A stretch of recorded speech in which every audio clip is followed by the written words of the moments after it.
स्वामी ब्रह्मानंद सरस्वती एवं शिक्षा एवं प्रचार चैनल पे आप सभी का स्वागत है। दोस्तों, आप सभी जानते हैं जगतगुरु स्वामी ब्रह्मानंद सरस्वती का डंका पूरे विश्व में फैला हुआ है। बात अगर पंचरंगे झंडे की करें या स्वामी जी की करें या फिर उनकी शिक्षाओं की करें, बहुत सारे ऐसे विषय हैं जिन पे काम किया गया है और बहुत सारे विषय ऐसे हैं जिन पे काम किया जाना अभी बहुत ज़रूरी है।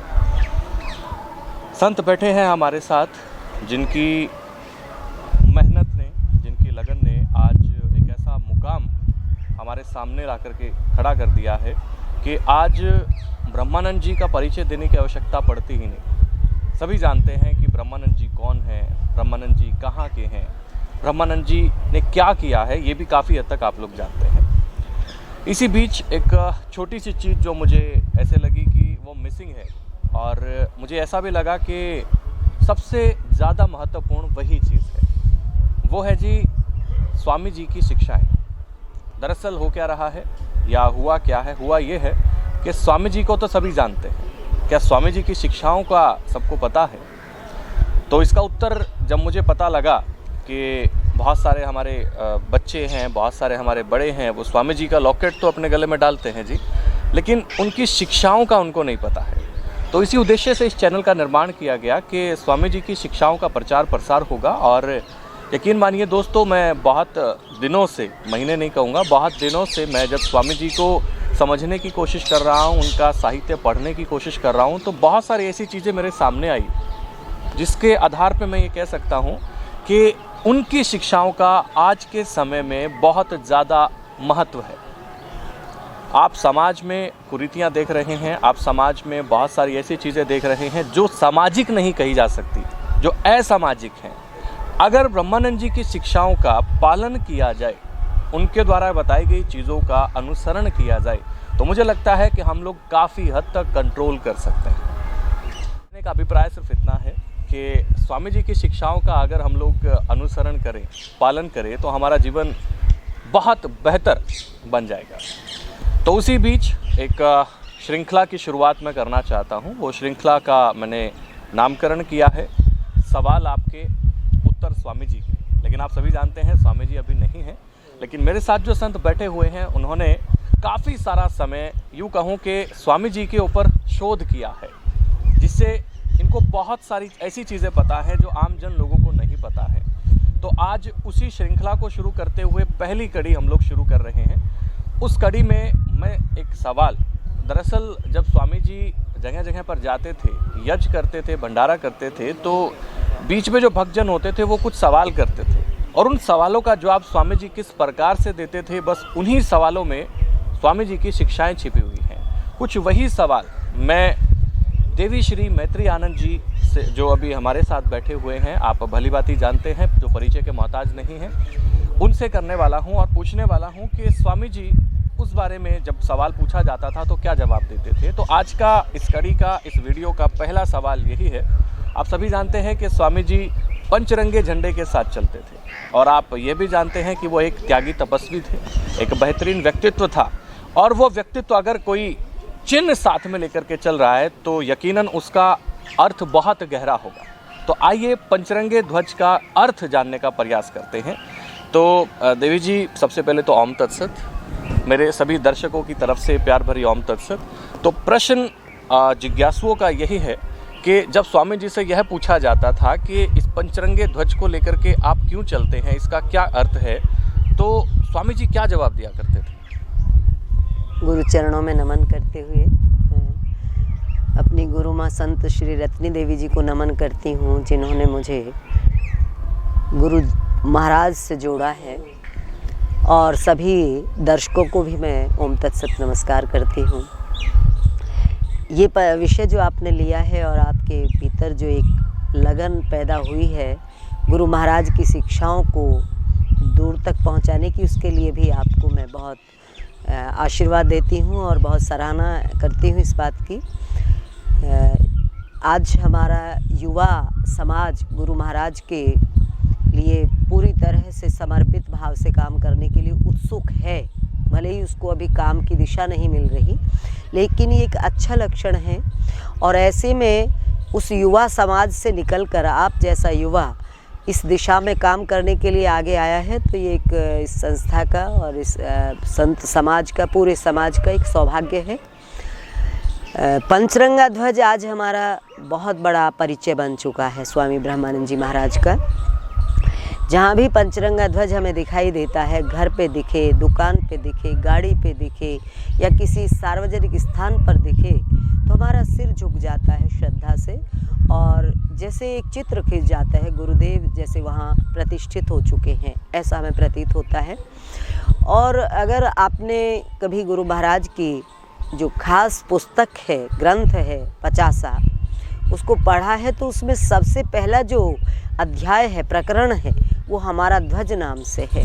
उसका पद है, सबसे पहला पद है, हमारा पंचरंगा झंडा पंचायती अखिल विश्व को देवे आज़ादी। और अगला पद है, आकाश वायु तेज आप धरती, इस देह के अंदर पांचों की भर्ती। तो ये दोनों ही चीज़ें एक बाह्य रूप को प्रकाशित करती है और एक आंतरिक रूप को प्रकाशित करती है। गुरुजी से सवाल पूछे जाते थे जब वो पंचरंगा उठा के चलते थे, तो उनसे ये सवाल निश्चित रूप से पूछा जाता था। आज तो लोग पूजते हैं, उस वक्त पूछते थे। उस वक्त कोई मुश्किल हो रहा था ये जानना भी, ये क्यों पचरंगा क्यों। तो गुरुजी से पूछा जाता था कि आप ये पचरंगा झंडा क्यों उठा रहे हैं और इसको उठाने का आपका मकसद क्या है, इससे लक्ष्य क्या है। तो गुरुजी उसके बहुत गूढ़ अर्थ को भी सरल भाषा में समझाया करते थे, और उन्होंने बताया कि 5 तत्वों से ये पूरी सृष्टि रची है। ये ब्रह्मांड 5 तत्वों से बना है, और पिंडे सो ब्रह्मांडे, यानी ऐसा कहा जाता है जो शरीर में है वही पूरे ब्रह्मांड में है। तो शरीर 5 तत्वों से बना है, इसमें आत्म तत्व स्थित है जो इसको संचालित कर रहा है, और ये पूरा ब्रह्मांड 5 तत्वों से बना है, इसमें परमात्मा तत्व स्थित है जो संपूर्ण को संचालित कर रहा है। उसी का प्रतीक है ये पंचरंगा ध्वज। इसमें 5 रंग हैं, और 5 रंगों में काला रंग आकाश तत्व का संकेत करता है, और हरा रंग वायु तत्व का संकेत करता है, लाल रंग अग्नि तत्व का संकेत करता है, धौला रंग यानी सफ़ेद रंग जल तत्व का संकेत करता है, और पीला रंग भूमि तत्व का संकेत करता है। ये 5 तत्व, और बीच में ओम है, मध्य में इसके ओम है। ये आत्म तत्व का, शरीर में आत्म तत्व का और ब्रह्मांड में परमात्मा तत्व का संकेत करता है। हर क्षण हमें ये स्मरण रहना चाहिए कि हमारा जीवन क्या है, और इसी के लिए स्वामी जी झंडा साथ लेके, कि झंडे को देख के हमें अपना स्मरण हो जाए। जैसे शीशे में अपना मुंह दिखता है, अपने आप अपना मुंह नहीं दिखता। शीशा आईना जब हमारे सामने होता है तब हम देख पाते हैं अपने चेहरे को। ठीक उसी प्रकार हम आत्म तत्व को, जब तक हमें कोई सद्गुरु उसके लिए प्रेरित ना करे, उसके लिए हमें कोई संकेत ना करे, हम जागरूक नहीं होते, दूसरों को देखते रहते हैं। तो वो गुरु महाराज का एक तरीका था, एक उपाय था हमें जगाने का, कि हम आत्म तत्व के साथ संयुक्त हों, जुड़ें, और हर घड़ी इस सत्य के साथ अपने आप को रखें और जिएं कि हम कौन हैं। 5 तत्व से निर्मित शरीर में हम आत्म तत्व हैं, और इसको स्मरण रखना ही आत्म साक्षात्कार है, उसकी दिशा में चलना है। तो स्वामी जी ने 5 तत्वों से, वैसे तो बहुत कुछ है उसमें, पूरा हमारा ध्वज जो वो है उसमें काम क्रोध लोभ मोह अहंकार का भी बहुत उन्होंने पुनरुक्ति कर करके इसका चित्रण किया है कि ये 5 विकारों से भी जुड़ा है। 5 विकारों का त्याग और 5 तत्वों का ज्ञान, ये दोनों चीज़ें हमें ये पचरंगा झंडा याद कराता है। झंडे की प्रार्थना करते हैं हम दोनों समय, उसमें कहते हैं झंडा ऊंचा रहे हमारा। किसको कह रहे हैं? इस झंडे को। इसकी ऊंचाई तो उतनी ही है जितनी हमने कर दी है। जीवन की ऊंचाई निरंतर हमारे कर्मों से घटती और बढ़ती है। तो ये जो पचरंगे ध्वज में बल्ली लगी है ये जीवन का प्रतीक है।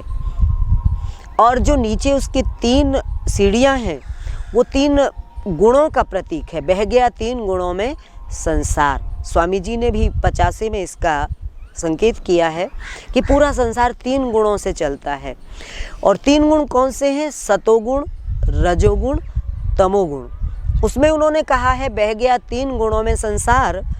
सतोगुण आवे जब भजन करे, करे वेद प्रचार। रजोगुण आवे जब राज करे, हाथी घोड़ों पर असवार। और तमोगुण आवे जब करे लड़ाई, मार देवे दुत्कार। और इन तीनों से जो है न्यारा, गुरु ब्रह्मानंद कर नैया पार। ऐसा गुरु जी ने इन 3 सीढ़ियों के विषय में एक संकेत किया है। ये देखने में हम लोग बहुत इसका सम्मान कर रहे हैं, देखने में एक मात्र झंडा लग रहा है, हालांकि हमारे हृदय में पूरी श्रद्धा है इसके प्रति, हमारा सिर झुकता ही है, देखते ही झुकता है। लेकिन शायद इसका लक्ष्य और इसका आशय हम सबको नहीं पता। और ये आज मैं सब तक पहुंचाते हुए बहुत अच्छा महसूस कर रही हूँ। भले ही संक्षिप्त है जो हम दे रहे हैं, वो संक्षिप्त रूप में दे रहे हैं। इसका दूसरा भी गुरुजी ने, फिर बाह्य रूप भी गुरुजी ने बताया। जब पूछा गया कि आखिर इसका लक्ष्य क्या है और इसका आशय क्या है, आशय ये है, लक्ष्य क्या है? लक्ष्य ये है कि जिस समय गुरु महाराज विचरण करते थे भारतवर्ष में, अंग्रेजों का राज था, तो उन्होंने देखा अंग्रेज कर क्या रहे हैं। हमारे देश पर शासन करने के लिए, हमारे देश की जो संतति है, हमारे देश के जो लोग हैं, उनको गुलाम बनाने के लिए उन्होंने कौन से रास्ते चुने हैं।